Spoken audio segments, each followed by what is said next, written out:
TJ Hockenson and the Lions. They're going to be looking for their first win. We're talking against a division rival, Chicago. Okay. Hockenson averaging 6 catches a game. He's being targeted left and right, although week 3 was a little more quiet. Is his week 4 receptions total of 4.5 too low? I actually think it's probably too high. And you alluded to it here, Emerson, is the fact that his targets have dropped every single week. It was a high in week 1 of 11.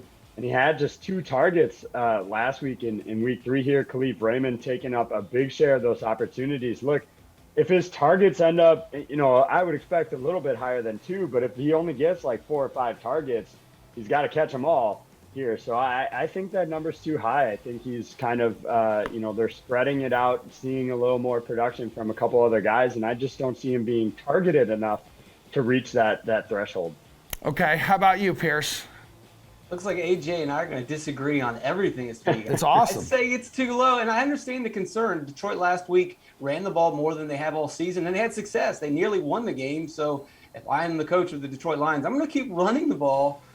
But Hockenson is one of their best weapons. They need to use him. Chicago has the 3rd best adjusted sack rate, so there's going to be pressure on Goff. If Goff is under pressure, I would look to my best weapon, which is Hockenson, and target him like he did in week 1.